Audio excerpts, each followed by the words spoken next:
Most people lose not because they are weak. They lose because they react.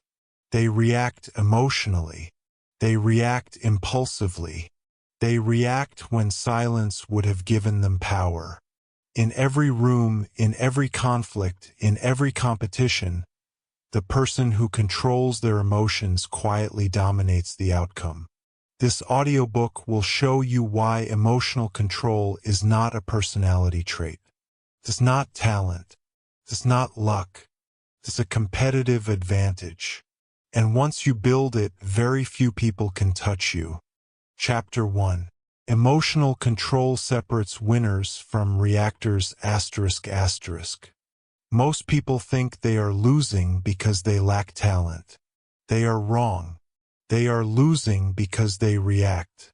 They react to words. They react to pressure. They react to tone, disrespect, silence, delay, rejection. And every reaction costs them leverage. You need to understand this clearly. This is not about emotions being bad. This is about emotions being expensive. Every emotional reaction has a price, and most people pay it without thinking. They think reacting means they are alive. They think reacting means they care. They think reacting means they are strong. But in the real world, in competition, negotiation, leadership, conflict, reaction is weakness. That's the key. Winners are not more emotional. They are more controlled. You see it everywhere once you start looking. The person who talks the most in the room rarely has the most power. The person who reacts first usually loses the negotiation. The person who gets offended easily is easy to manipulate. You don't win by reacting. You win by staying composed. That sentence alone can change your life if you let it. Emotional people feel busy. They feel expressive. They feel active. Their minds are always moving. Their mouths are always explaining. Their faces are always revealing. They think this makes them authentic. In reality, it makes them predictable. When you react emotionally, you broadcast information. You show what hurts you. You show what excites you. You show what threatens you. And once people know that, they control you. You have a choice. You can continue reacting automatically, or you can begin responding intentionally. Most people never make this choice consciously. They just run emotional software installed years ago.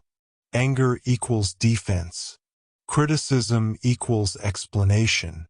Silence equals anxiety. Disrespect equals explosion. That's not personality. That's conditioning. And conditioning can be broken. That's the key. Controlled individuals move differently. They move slower. They speak less. They pause before responding. Not because they are weak. Not because they are afraid. But because they understand leverage. When you slow down, others speed up. When you stay silent, others fill the gap. When you don't react, others reveal themselves. This is not theory. This is observable reality. Watch any high-level negotiator. Watch experienced leaders.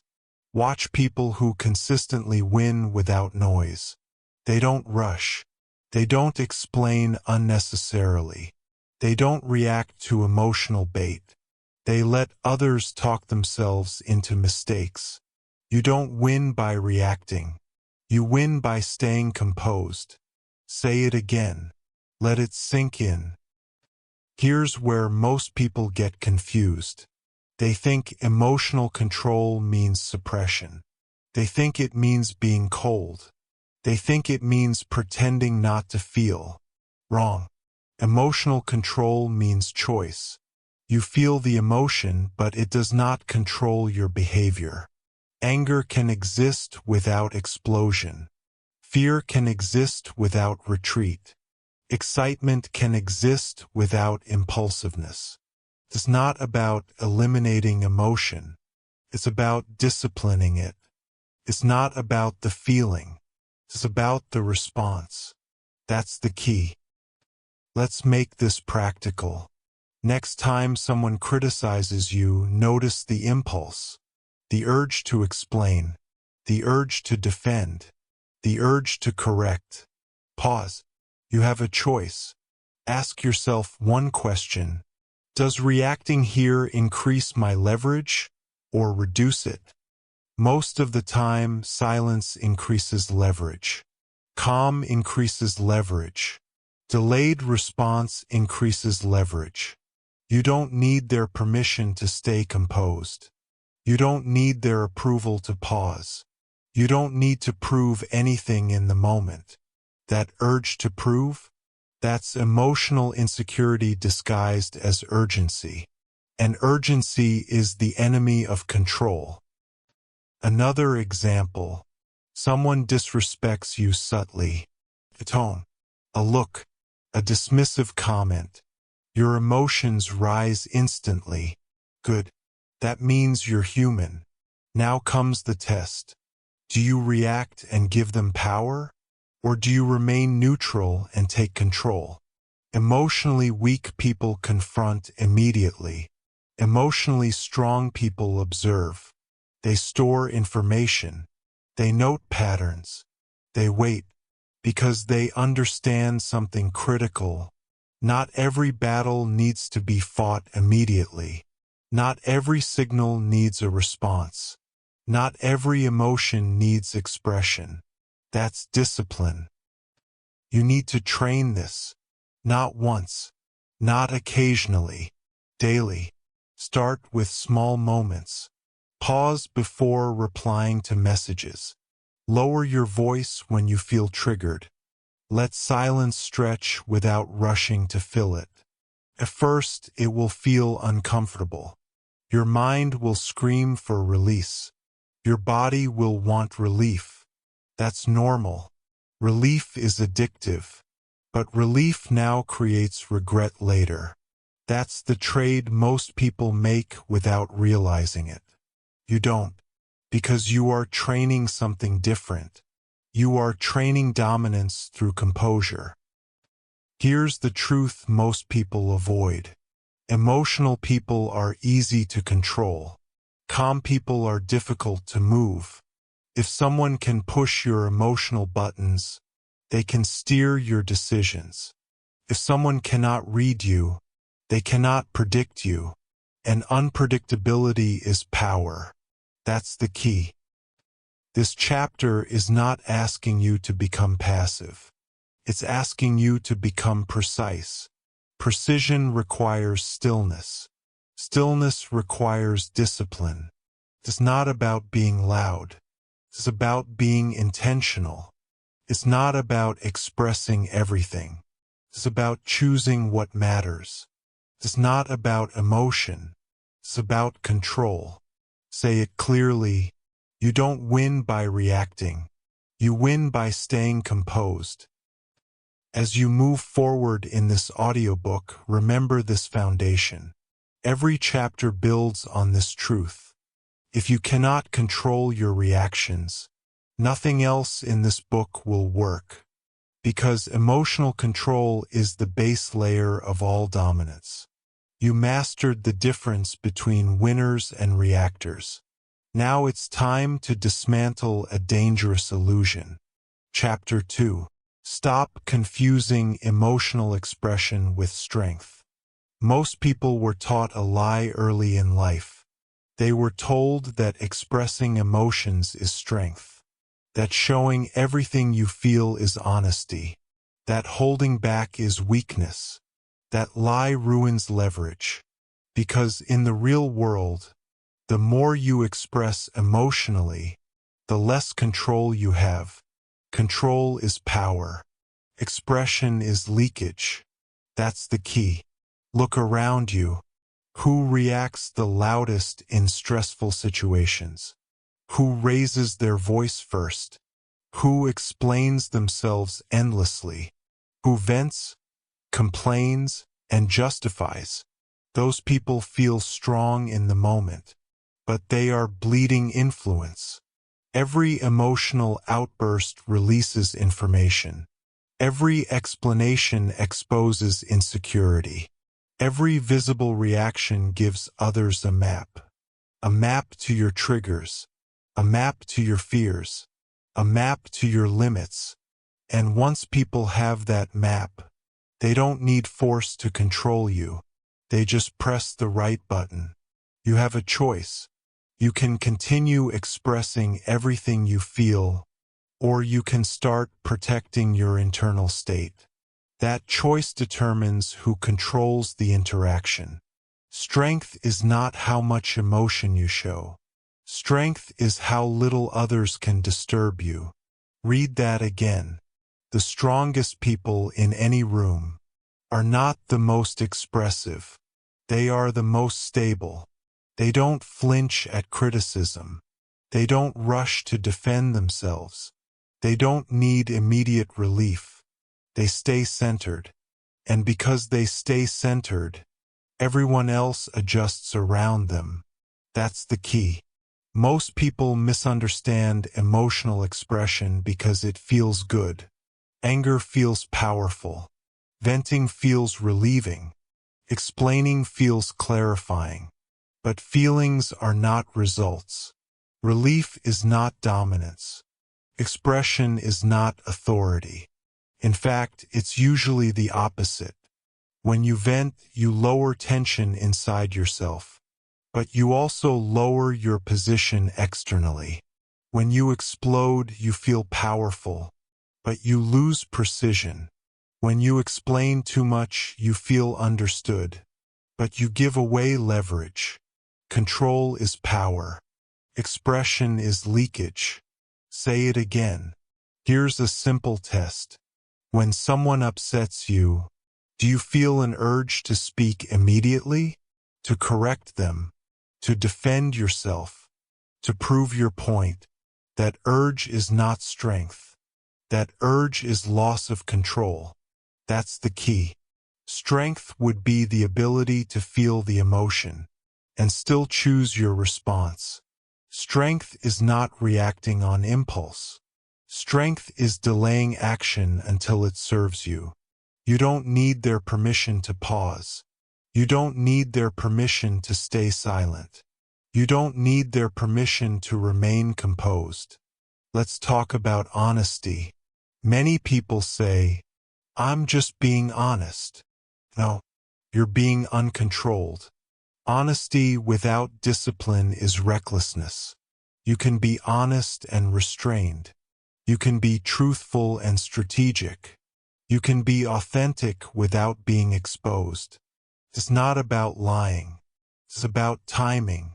It's not about hiding forever. It's about choosing when expression has value. That's the key. Emotionally weak people express first and think later.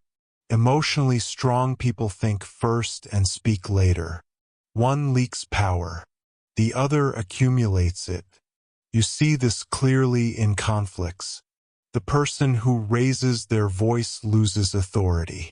The person who stays calm controls the pace. The person who insults reveals insecurity.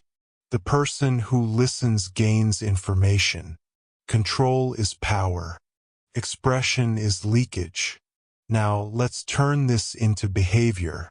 From today forward, apply one rule. Emotion does not equal action. Feeling anger does not require speech. Feeling offense does not require defense. Feeling frustration does not require reaction. You have a choice. Create a gap between feeling and response. That gap is where strength lives. At first, that gap will feel uncomfortable. Your body will want release. Your mind will push urgency. Ignore it. Urgency is emotional weakness disguised as importance. That's the key. Practice this in small ways. When criticized, say nothing immediately. When provoked, slow your breathing. When misunderstood, delay clarification. You'll notice something powerful happen. Others start talking more. They reveal intentions. They over-explain, while you stay centered. And whoever stays centered controls the frame. Another hard truth. People respect emotional stability more than emotional transparency. They feel safer around it. They defer to it. They follow it. Why? Because stability signals competence. Chaos signals liability. It's not about being cold. It's about being reliable.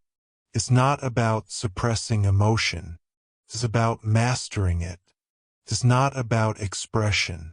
It's about discipline. Say it clearly. It's not about emotion. It's about control. If you want to dominate professionally, socially, psychologically, you must become difficult to disturb. That doesn't mean nothing affects you. It means nothing controls you. People can disagree without moving you. People can criticize without shaking you. People can provoke without steering you. That is real strength. That's the key. Most people will never develop this. They will keep confusing loudness with confidence. They will keep confusing expression with power. They will keep leaking influence and wondering why they feel ignored. You won't, because now you see the mechanism. Control is power. Expression is leakage. This chapter removed a dangerous illusion. But control alone is not enough. Next, you must understand what calm actually does to others. Because calm is not passive. It's strategic. It shifts power silently. Chapter 3. Why calm people always have the upper hand. Most people think calm is passive. They think calm means you don't care. They think calm means you're weak. They think calm means you've disengaged. They are wrong. Calm is not absence of power. Calm is concentration of power.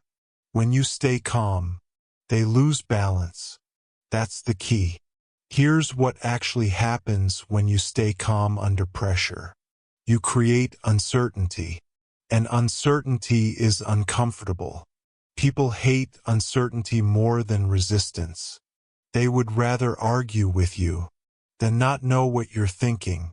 So when you don't react, when your face stays neutral, when your voice stays steady, the other side starts filling the silence. They talk more. They explain more. They justify more. And every extra word reveals information. You don't need their permission to stay quiet. You don't need their permission to observe. You don't need their permission to let them expose themselves. Emotionally reactive people think talking is control. It's not. Talking is often compensation. When someone raises their voice, they are trying to regain balance.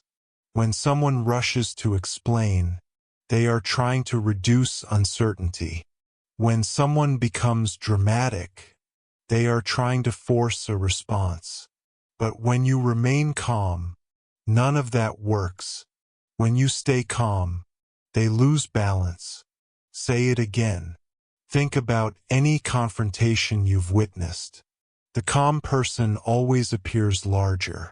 The emotional person always appears smaller. Why? Because calm communicates confidence without noise. It signals, I am not threatened. I am not rushed. I am not controlled by this moment. That signal destabilizes people. That's the key. Here's the mistake most people make. They think calm is something you do after you feel confident. No. Calm is what creates confidence.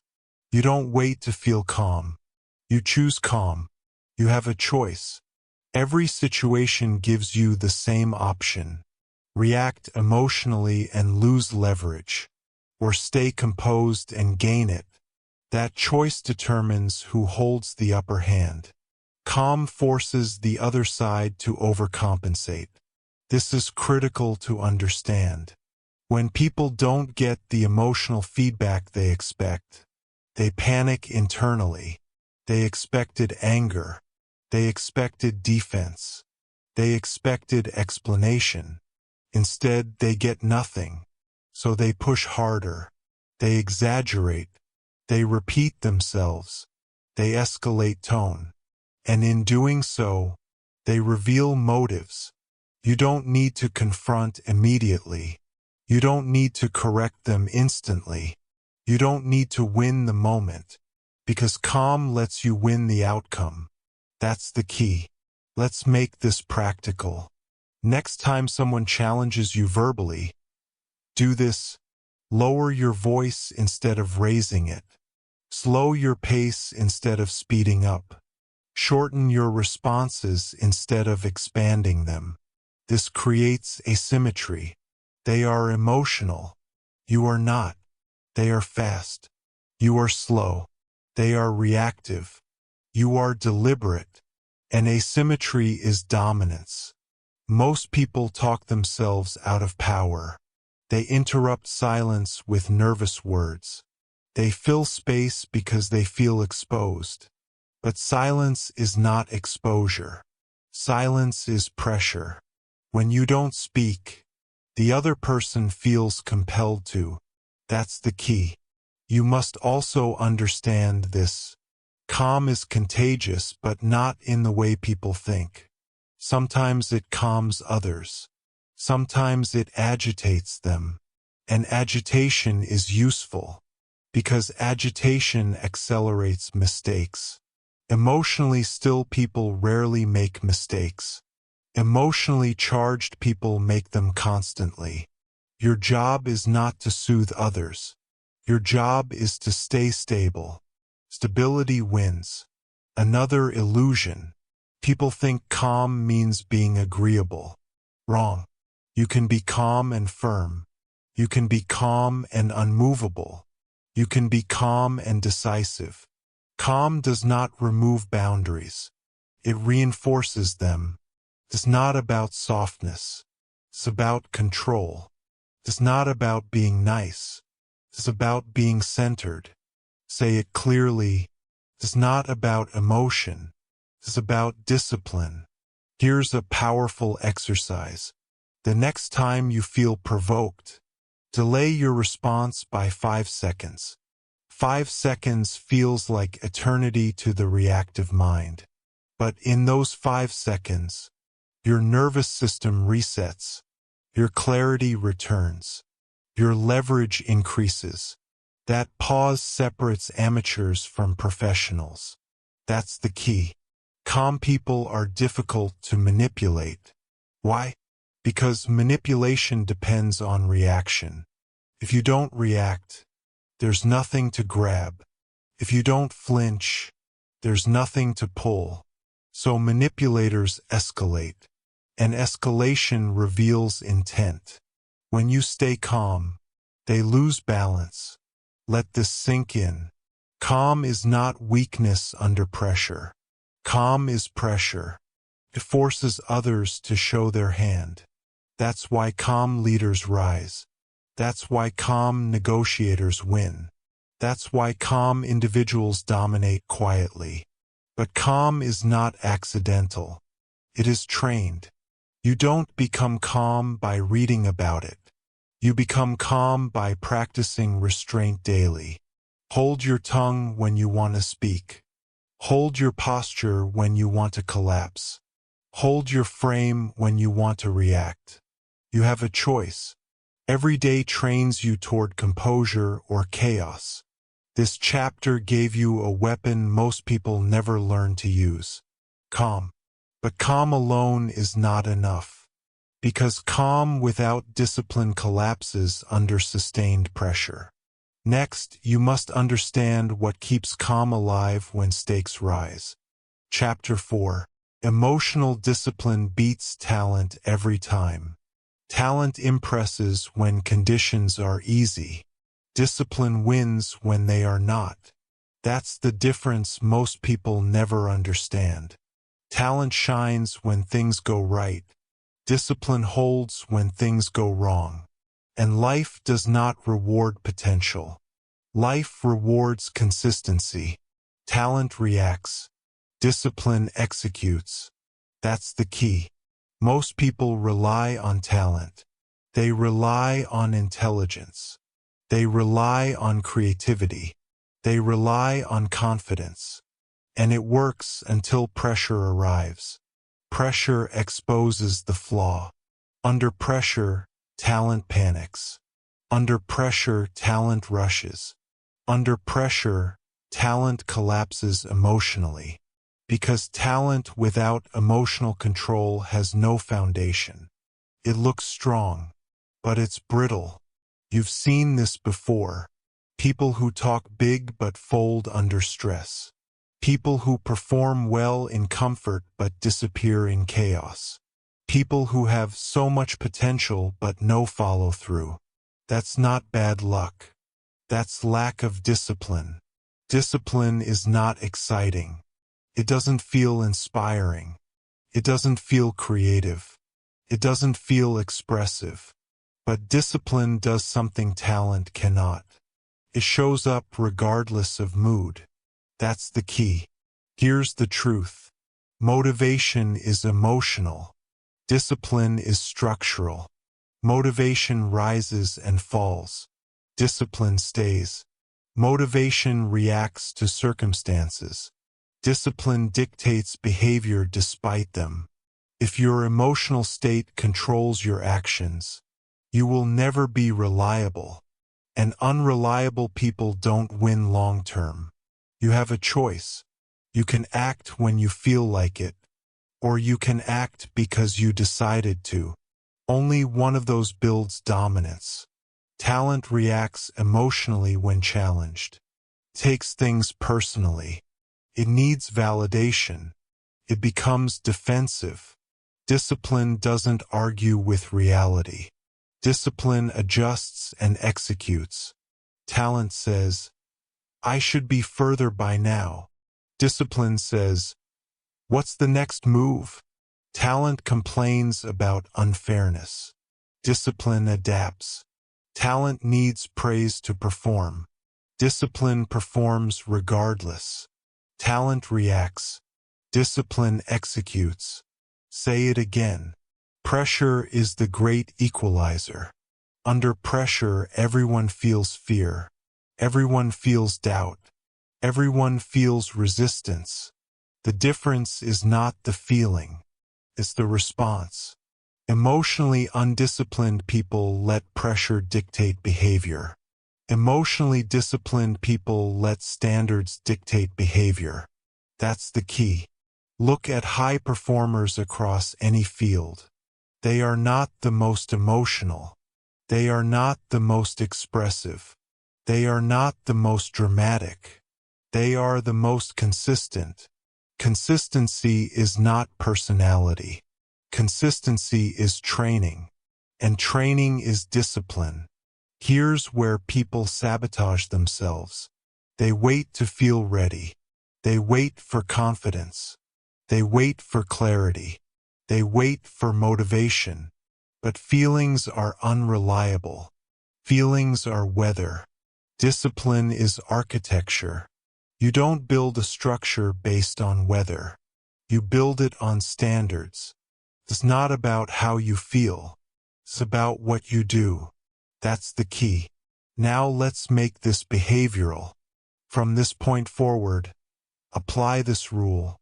Decide your actions before emotions arrive. Set rules in advance. When stressed, I slow down. When criticized, I listen. When tired, I execute basics. When emotional, I reduce decisions. This removes emotion from control. You don't need their permission to follow your rules. You don't need your own emotions' permission either. Discipline does not negotiate. Another critical shift. Stop asking, how do I feel? Start asking, What is required? Required actions do not care about mood. That's why discipline beats talent. Talent asks, do I feel inspired? Discipline asks, what needs to be done? One waits.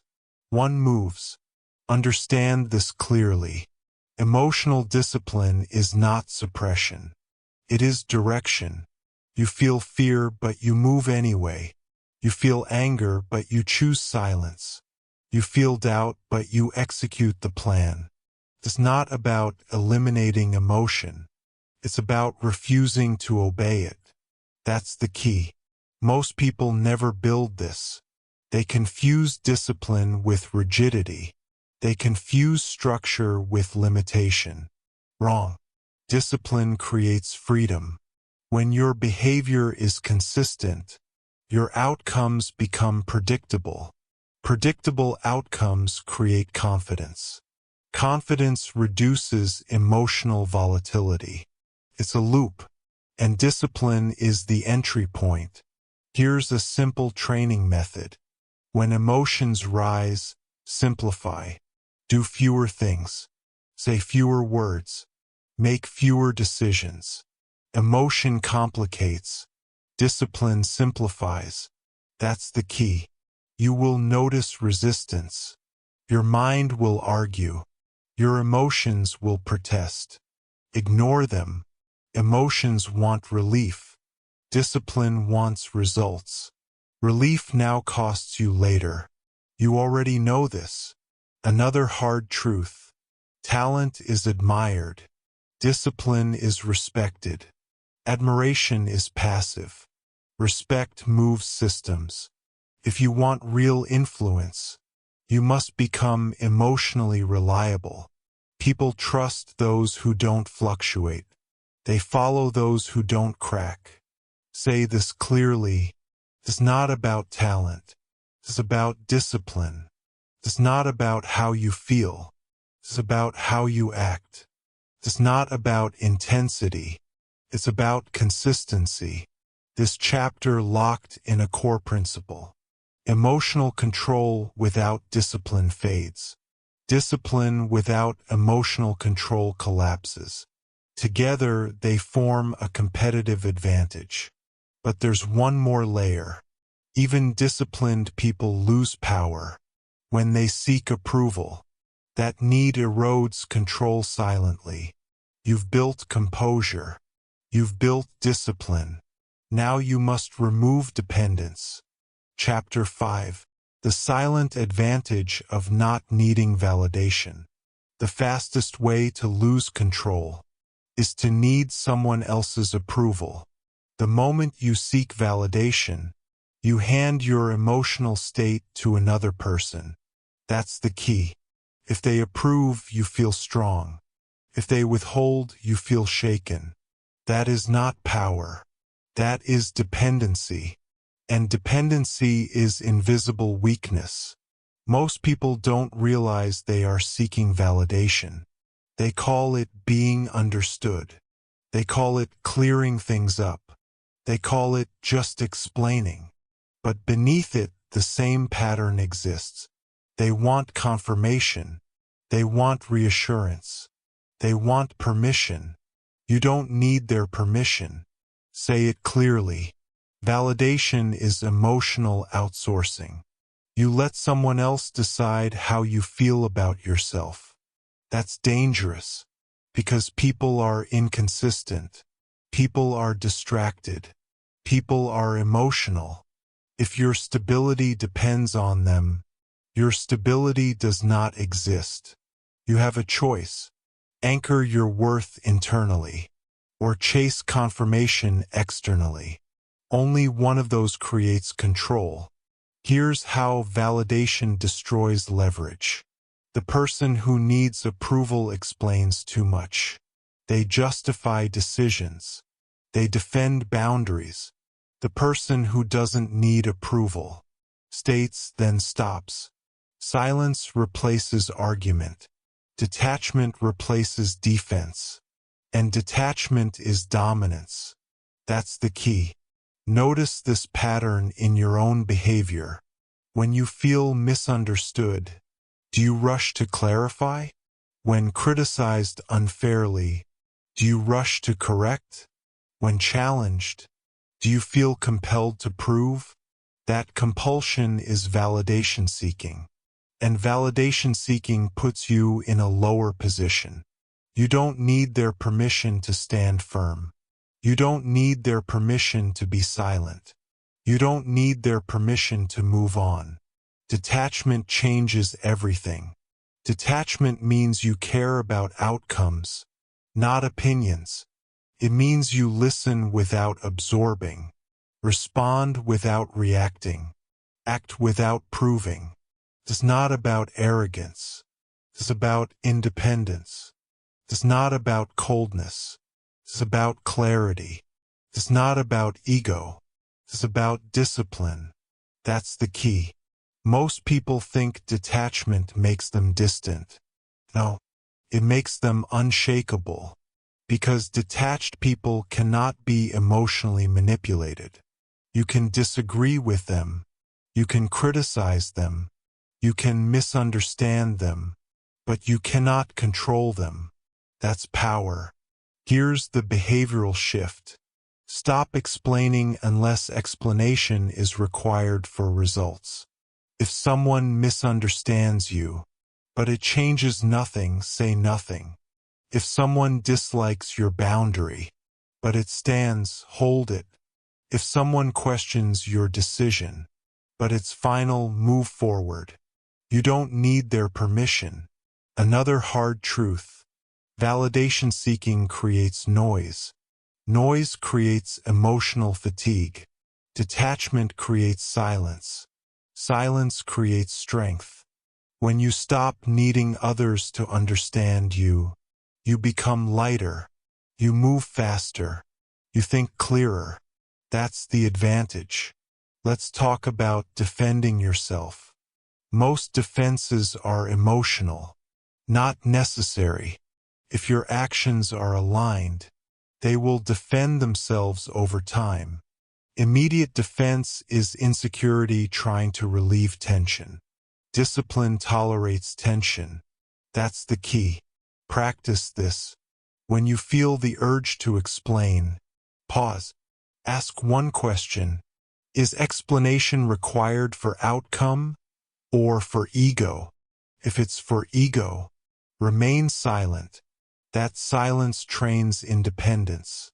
You will feel discomfort at first. Your mind will scream, "They'll think I'm wrong." Let them. Perception is temporary. Position is permanent. You don't need their permission. The strongest people rarely defend themselves emotionally. They let time and consistency speak. Weak people argue their way into exhaustion. You already know which one wins. Say this clearly. It's not about being liked. It's about being grounded. It's not about approval. It's about alignment. It's not about explanation. It's about execution. This chapter removed a subtle but deadly dependency. Without validation, your emotions remain yours. And when your emotions remain yours, you control the interaction. But control alone is not the final step. Now you must learn how to win conflict without ever escalating. Because the quietest strategy is often the most effective. Chapter 6. How emotionally controlled people win conflicts without fighting. Most people think winning a conflict means overpowering the other side, raising your voice, out-arguing, proving your point. That's amateur thinking. Professionals don't fight for dominance. They control the frame. The calm one decides the outcome. That's the key. Conflicts don't escalate because of facts. They escalate because of emotion. Someone feels threatened. Someone feels disrespected. Someone feels unheard. Then reactions begin. Words sharpen. Voices rise. Positions harden. And the person who reacts first loses control first. You have a choice. You can enter the emotional exchange, or you can stay above it. Only one of those wins consistently. Emotionally controlled people don't argue. They let others exhaust themselves. This confuses emotional opponents, because emotional people expect resistance. They expect counterattacks. They expect escalation. Instead, they get silence. Calm silence. And silence creates pressure. When there's no pushback, the emotional person pushes harder. They repeat themselves. They exaggerate. They reveal insecurity. Every extra word weakens their position. The calm one decides the outcome. Silence is not surrender. Silence is collection. You collect information. You collect tone. You collect intent. While they burn energy. That's the asymmetry. One side is reactive. The other is strategic. That's the key. Here's the mistake most people make. They believe they must respond immediately to avoid looking weak. Wrong. Immediate response is emotional obedience. Delaying response is control. You don't need their permission to pause. You don't need their permission to think. You don't need their permission to remain silent. Silence does three things at once. First, it removes fuel. Emotion needs reaction to survive. Second, it creates uncertainty. Uncertainty destabilizes emotional thinkers. Third, it elevates you psychologically. The calmer person appears more powerful. The calm one decides the outcome. Say it again. Let's make this practical. Next time a conflict starts, do this. Lower your volume. Shorten your sentences. Slow your pace. Then stop talking. This feels unnatural at first. Your instincts will scream to engage. Ignore them. Those instincts are trained by ego, not strategy. That's the key. Watch what happens next. The other person fills the space. They talk more. They over-explain. They might accuse you of not caring. They might provoke harder. That's good. Because pressure reveals character. And character reveals leverage. Emotionally controlled people understand something critical. You don't need to win the argument. To win the situation. Arguments are emotional games. Outcomes are strategic results. If you stay calm, you keep access to outcomes. If you react emotionally, you get trapped in the argument. You have a choice. Another powerful rule. Never match intensity. If they raise their voice, lower yours. If they rush, slow down. If they attack, remain neutral. This imbalance destabilizes them. They expected a fight. They got composure. The calm one decides the outcome. Now let's address a common fear. People worry silence makes them look weak. In reality, weakness is loss of control. Calm signals strength because it signals capacity. Capacity to wait. Capacity to absorb pressure. Capacity to decide. Weak people must discharge emotion immediately. Strong people can hold it. That's the key. Here's another behavioral shift. Stop trying to be understood mid-conflict. Understanding comes later. In the moment, clarity comes from stillness. If something must be addressed, state it once. Clearly, calmly, then stop. No repetition. No justification. Repetition is begging. Justification is leakage. You don't need their permission. Emotionally controlled people also know when to disengage. Not every conflict deserves attention. Not every challenge deserves response. Engagement is a choice. Choose selectively, because attention is power. That's the key. Let's talk about psychological exhaustion. Emotional people tire quickly. They burn energy through reaction. They drain themselves through intensity. Calm people conserve energy. They let the other side wear themselves out. When exhaustion sets in, the emotional side becomes sloppy. They concede unknowingly. They contradict themselves. They soften demands. The calm one decides the outcome. Practice this daily. When tension appears, reduce words by half. When provoked, delay response by seconds. When attacked, hold posture and breathe. These small behaviors compound. They train dominance through restraint. Another truth. Conflict is not about winning people over. It's about positioning. Positioning decides leverage. Leverage decides outcome. Emotional reactions destroy position. Calm preserves it. That's the key. You must also understand timing. Emotionally controlled people don't resolve everything immediately. They let time do work. Time cools emotion. Time exposes inconsistencies. Time strengthens stable positions. Urgency is emotional weakness disguised as importance. Discipline tolerates delay. Say this clearly. It's not about force. It's about control. It's not about volume. It's about stability. It's not about winning loudly. It's about winning quietly. This chapter gave you a conflict strategy most people never learn. Not fighting, letting others fight themselves. But conflict is only one arena. Pressure doesn't always come as confrontation. Sometimes it comes silently, relentlessly, over time.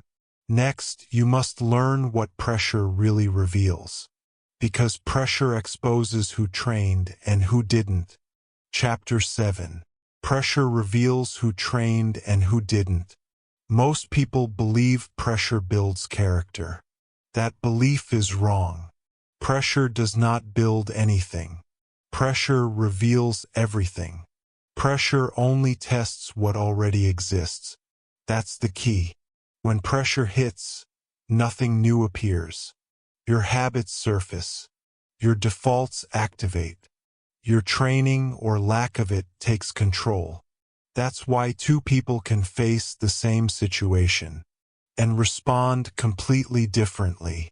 One collapses emotionally. The other remains steady. The difference is not courage. It's preparation.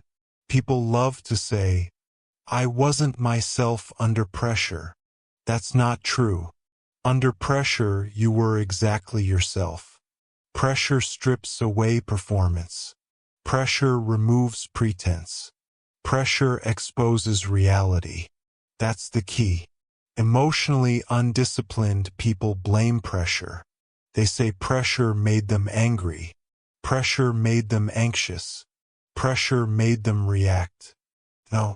Pressure revealed that emotional control was never trained. You have a choice. You can blame the moment, or you can train for the moment. Only one of those creates strength. Emotional control is not built during crisis. It is built in quiet moments, in repetition, in boredom. It is built when nothing is happening. That's what most people avoid. They want intensity. They want drama. They want transformation through emotion.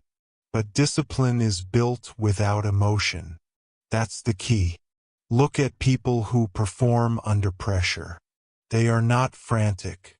They are not rushed. They are not loud. They execute basics. They don't rise to the occasion. They fall back on training. Pressure only tests what already exists. Most people train skills.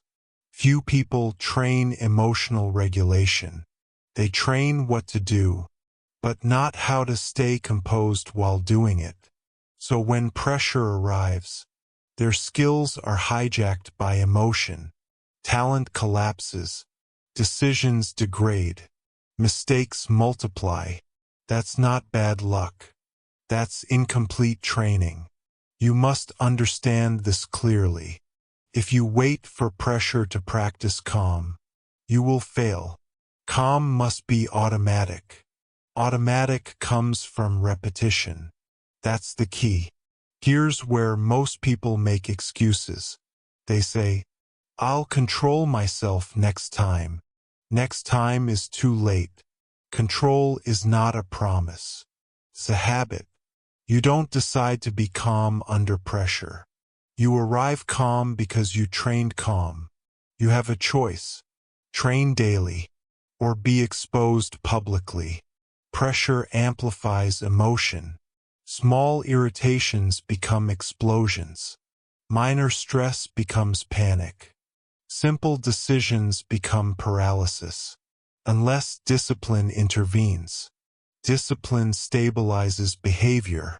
When emotion tries to take over, it's not about removing stress. It's about resisting reaction. That's the key. Let's make this practical.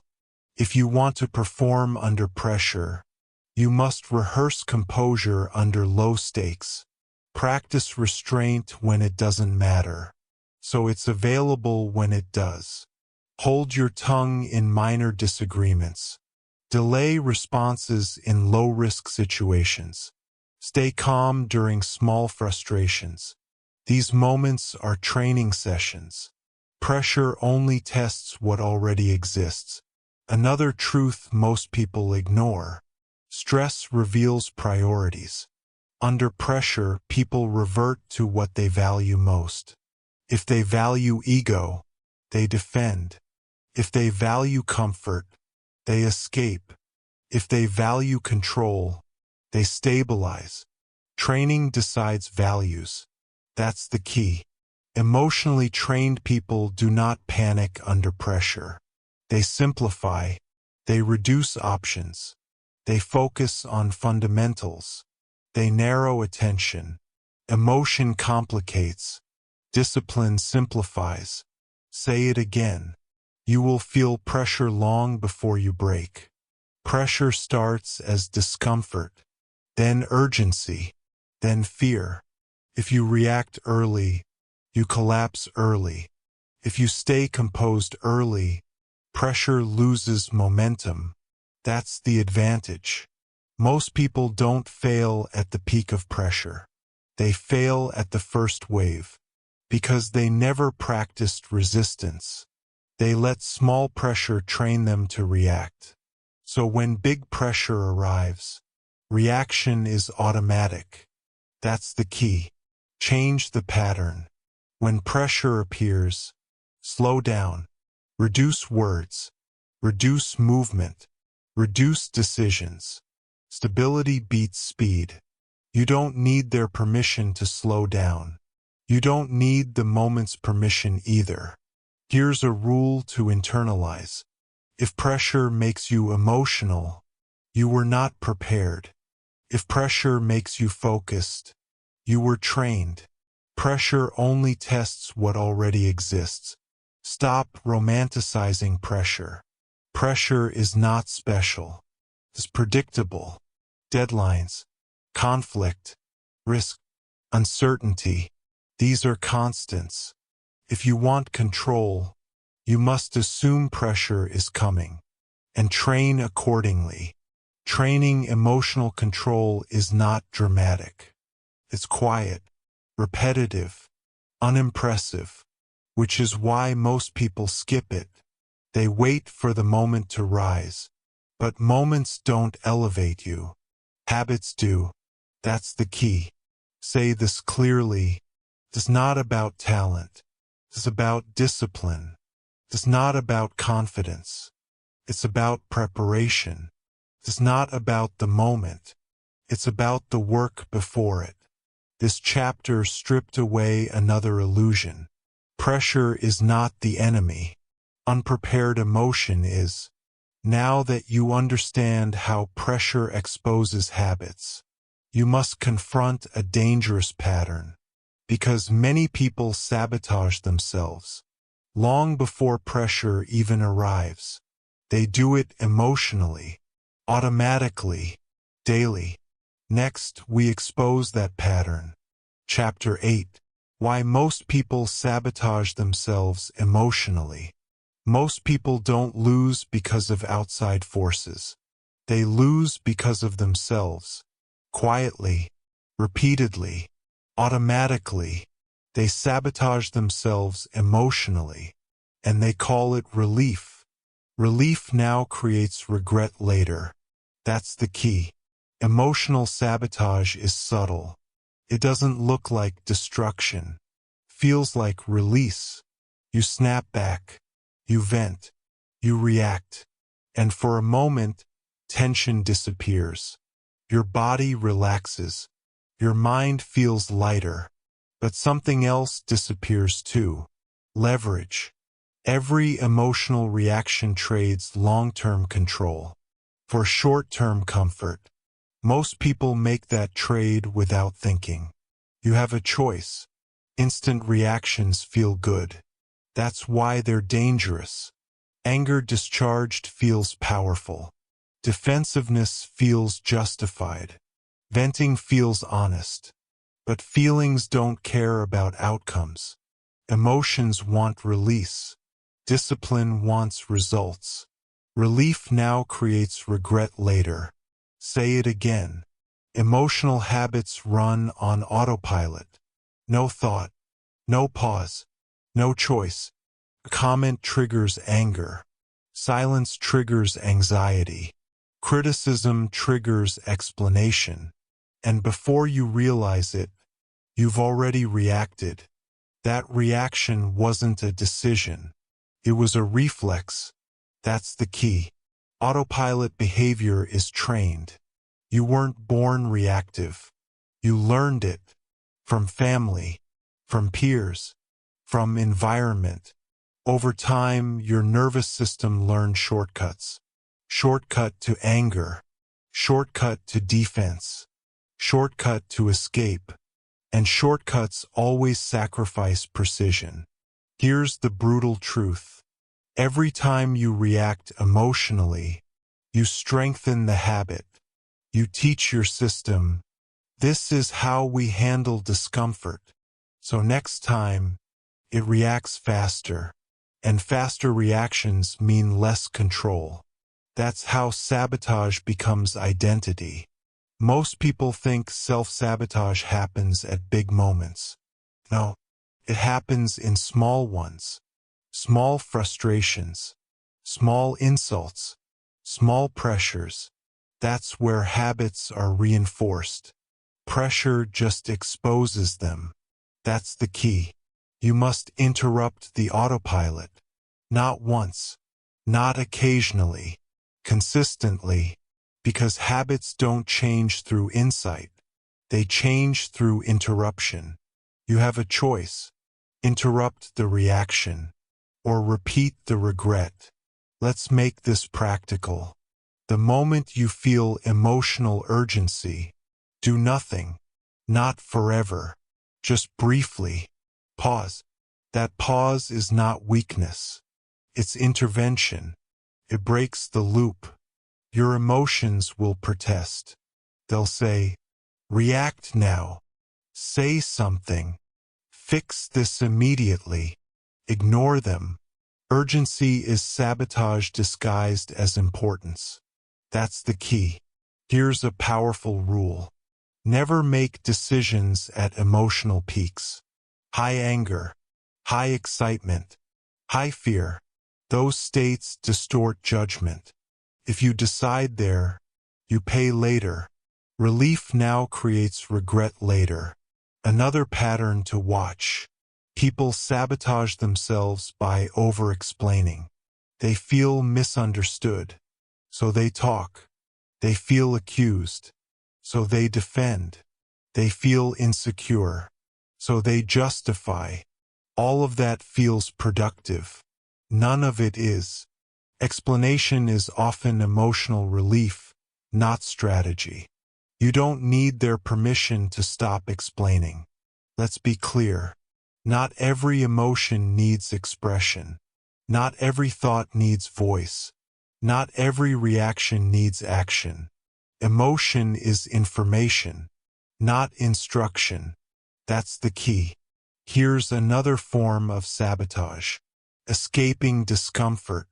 Avoiding hard conversations. Avoiding pressure. Avoiding silence. Discomfort is not the enemy. Avoidance is. Avoidance trains fragility.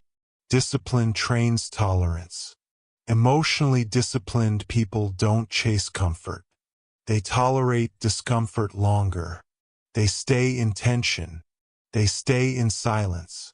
They stay unresolved. Because they know something others don't. Comfort now weakens you later. Relief now creates regret later. You must retrain your system. Start small. When annoyed, don't respond immediately. When frustrated, don't vent. When tempted to explain, stop mid-sentence. These moments feel insignificant. They are not. They are training sessions. Your nervous system learns through repetition. Each interruption weakens the habit. Each pause strengthens control. Over time, reaction slows. Choice expands. That's transformation. Another dangerous habit. Justifying emotional reactions. I had to respond. I couldn't stay silent. They deserved it. Those are excuses. Excuses protect habits. Discipline destroys them. You don't need their permission. To choose restraint. Say this clearly. It's not about emotion. It's about discipline. It's not about relief. It's about leverage. It's not about feeling better now. It's about winning later. Most people will never confront this.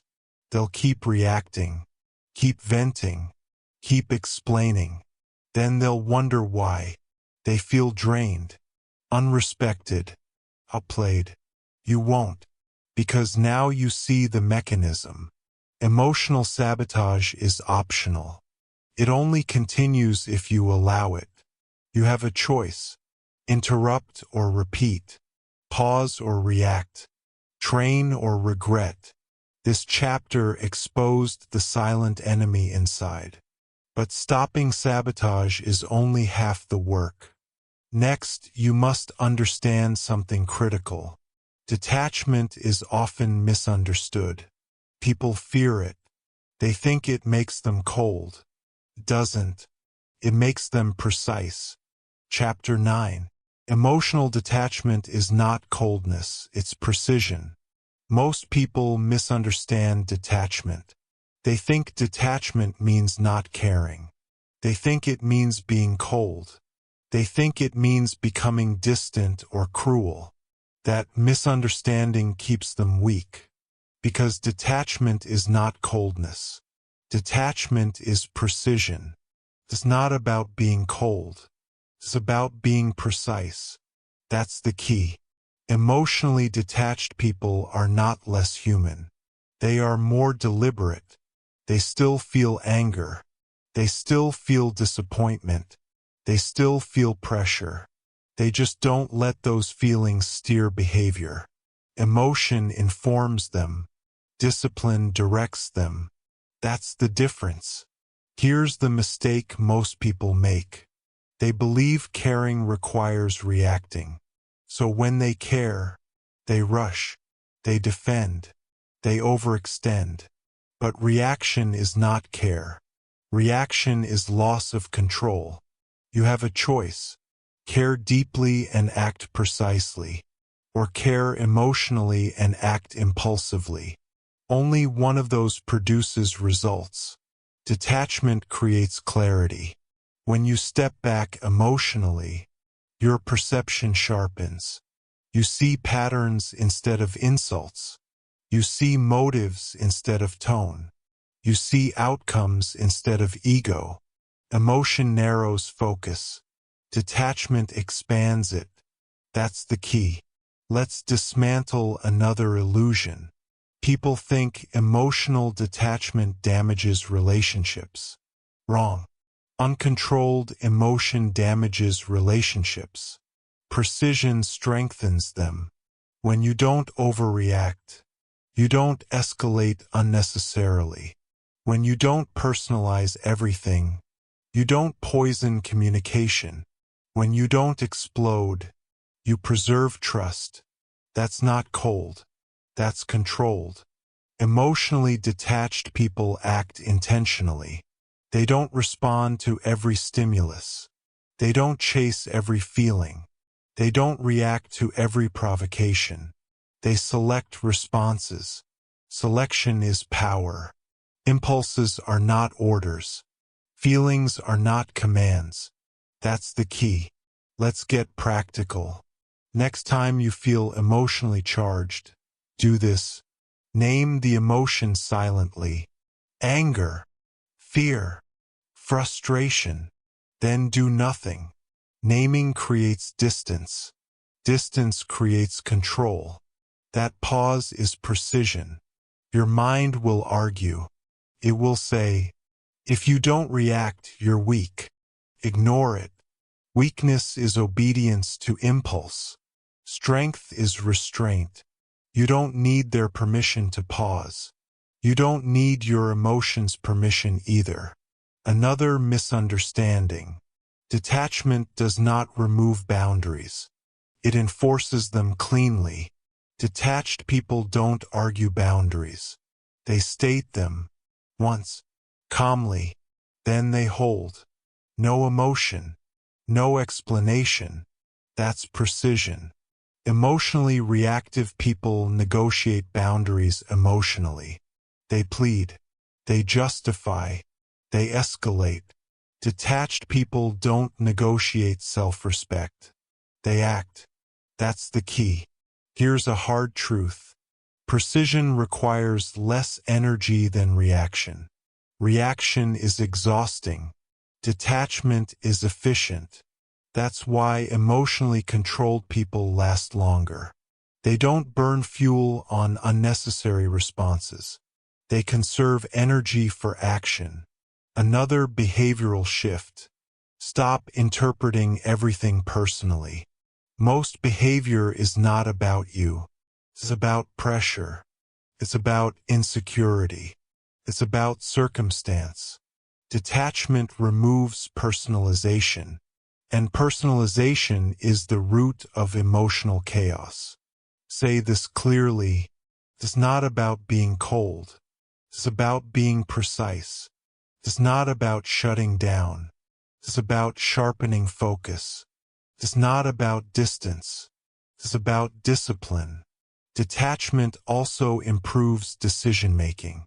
When emotion spikes, accuracy drops. When emotion settles, judgment improves. Detached people wait for clarity before acting. They don't rush decisions under emotional load. That's the advantage. Here's another rule. If a situation triggers emotion, delay action. Delay is not avoidance. Delay is strategy. You don't need immediate resolution to maintain control. That's the key. Emotionally detached people are predictable in the best way. Predictable in standards. Unpredictable in reactions. Others never know what will provoke them, because little does.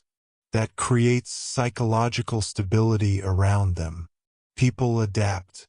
That's power. Most people confuse detachment with indifference. Indifference disengages.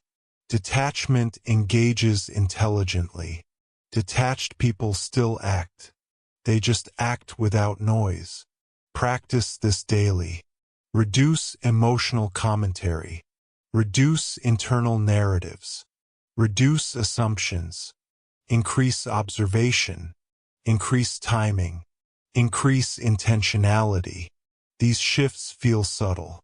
They are not. They rewire how you move through the world. Say it one last time. It's not about being cold. It's about being precise. This chapter refined your control, not by removing emotion, but by placing it where it belongs, under discipline. Now there is only one step left. You've learned to pause. You've learned to detach. You've learned to stay composed. Now you must lock it in permanently, because emotional control is only valuable when it becomes automatic. Chapter 10. Build emotional control until it becomes automatic.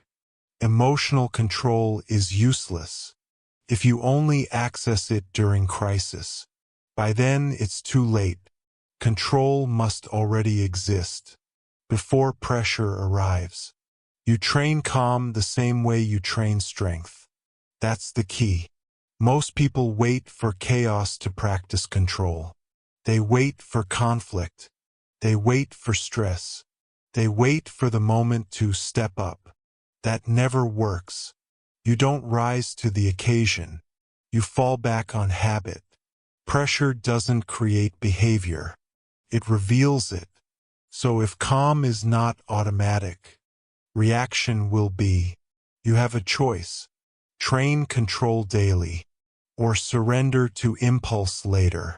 Automatic control is built quietly, not in emergencies, not in dramatic moments, in ordinary days, in small irritations, in boring repetition. That's where discipline lives. That's the key. Think of emotional control like physical strength. You don't train muscles during emergencies.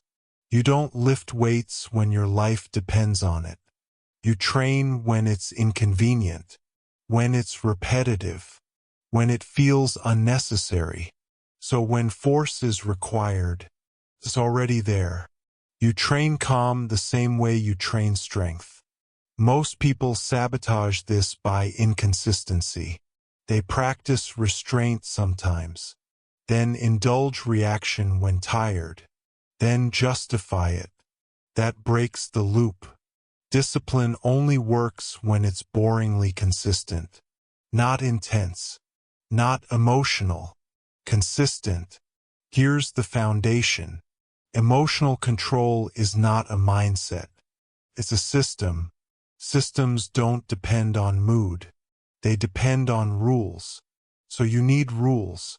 Rule 1. You do not react immediately, ever. Even when you're right. Even when you're provoked. Even when you're emotional. Delay is power. That's the key. Rule 2. You reduce before you respond. Fewer words. Lower volume. Slower pace. Emotion speeds things up. Discipline slows them down. Rule 3. You never decide at emotional peaks. No decisions at high anger. No commitments at high excitement. No conclusions at high stress. You wait.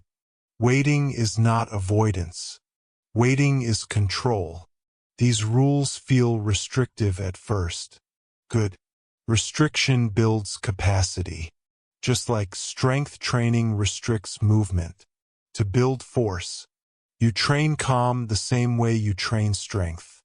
Repetition is what turns restraint into instinct. Not insight, not motivation.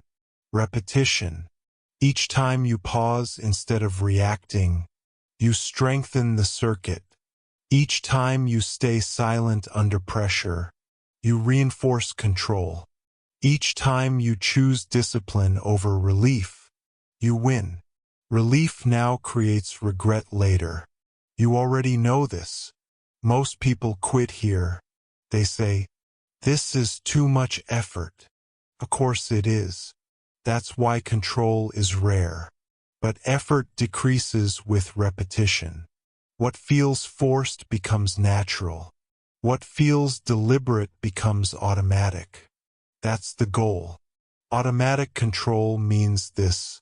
Your body stays calm before your mind catches up. Your voice stays steady before thoughts race. Your posture holds before emotion spikes. That's not personality. That's training. Let's make this actionable. Start with one daily drill. Pick a guaranteed trigger. Traffic, emails, criticism, delays. Every time it appears, practice restraint. Same trigger, same response. That's how habits form. You don't need their permission to train this. Another drill. Silence practice. Once per day. Resist the urge to explain. Say less than necessary. Then stop. This trains confidence without validation. That's the key. Another drill. Breath control under irritation. Slow inhale. Long exhale. Your nervous system listens to breath. Calm the body. The mind follows. Do not overcomplicate this. Emotional control is not mystical. It's mechanical. Pause. Slow. Reduce. Repeat. Here's the truth. You will fail sometimes. You will react. You will slip. That's not failure. That's feedback. Return to the rules. Discipline is not perfection. It's correction. Most people abandon control because they expect instant mastery. Wrong expectation. Control compounds. Small daily restraint becomes unshakable composure over time. That's the advantage. Say this clearly. It's not about emotion. It's about discipline. It's not about feeling calm. It's about acting calm. It's not about control in crisis. It's about control before crisis. When emotional control becomes automatic, everything changes. You think clearer. You speak less. You act precisely. People feel it. They can't explain it, but they adjust around you. Because stable people set the emotional temperature of the room. That's power. You started this audiobook learning that emotional control is a competitive advantage. Now you understand why. You don't react. You don't rush. You don't leak power. You move deliberately, and in a world addicted to impulse, that makes you dangerous in the best way. This is not about becoming emotionless. It's about becoming unmovable. You have a choice. Train calm daily, or let emotion decide for you. You already know the cost of the second option. Say it one final time. You train calm the same way you train strength. Quietly, daily, relentlessly, and once it's automatic, very few people can touch you. Emotional control is not about suppressing who you are. It's about choosing when and where you respond. The world is loud. People provoke. Situations test you. And every time you react emotionally, you hand away your advantage. But every time you pause, every time you stay composed, every time you choose discipline over impulse, you separate yourself. This audiobook gave you the framework. Now comes the responsibility. Watch your reactions. Control your tone. Delay your responses. Because the calm mind always moves first. And the one who moves first quietly controls the game. Your challenge is simple. Stop reacting. Start dominating.